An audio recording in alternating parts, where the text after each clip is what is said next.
Баршаларыңызға ассалаумағалейкум. Бейнетті біз зейнет деген дана халқымыз. Әлеуметтік желілерде, сондай-ақ қоғам белсенділері де еліміздегі зейнет жасы туралы көп сын айтып жүр. Көпшіліктің сұрауы, зейнет жасын қысқарту керек деп санайды. Бүгін біз сіздерге осы зейнет жасына байланысты көпшілік көкейіндегі сауалға билік басында отырғандардың нақты жауабын айтатын боламыз. Еліміздің еңбек және халықты әлеуметтік қорғау министрі Біржан Нұрымбетов онлайн брифингте былай деген болатын. Зейнет жасын төмендету жөнінде ұсыныстар келіп жатыр. Жалпы, зейнет жасын ұлғайту мен төмендету мәселесі бір мезетте шешілетін дүние емес. Кез келген елде, әлемде бұл мәселеге қатысты шешім қабылдағанда үлкен зерттеулерге, ұзақ мерзімді болжамдарға сүйеніп жасалады. Бұл жерде экономикалық, демографиялық факторлар ескеріледі. Жұмыс істеп жүрген азаматтар мен зейнеткерлердің санының арасындағы арақатынас мөлшері, халықтың жалпы қартаю қарқыны, сондай-ақ басқа да көрсеткіштер ескеріледі, деді министр.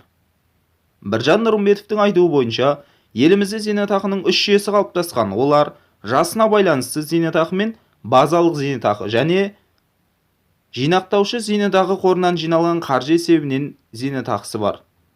Кез келген зейнетақының түрі еңбек өтіліне тікелей байланысты, яғни неғұрлым еңбек өтілі жоғары болса, соғұрлым зейнетақының мөлшері де жоғары.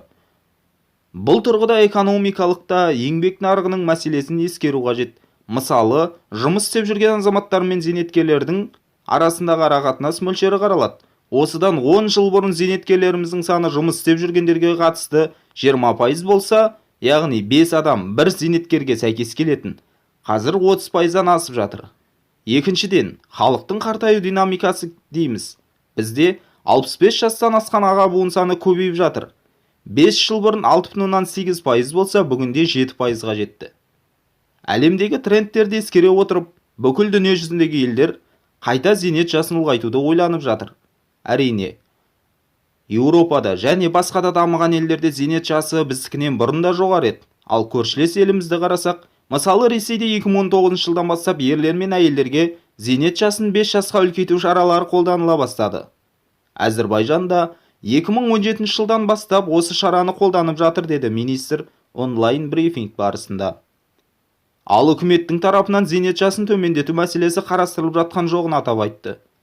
Әлемдік тәжірибені ескеріп, өзіміздің экономикалық, демографиялық жағдайға сүйене отырып, бүгінгі таңда үкіметтің тарапынан зейнет жасын төмендету мәселесі қарастырылып жатқан жоқ, деді Біржан Нұрымбетов. Парламент отырысында депутаттардың бір тобы зейнет жасын қысқартуды ұсынғанын хабарлаған болатын. Алайда шешім шығарар тұлғаларымыз бұл мәселені жылы жауып қойған секілді. Дегенмен, сағаттап өзгеріп жататын реформалар бар емес пе? Бәлкім, алдағы уақытта халықтың жанайқайы бұл мәселеге де шешім табар. Төмендегі комментарий бөліміне өтіп өз пікіріңізді қалдырыңыз. Каналға жазылуды ұмытпаңыз.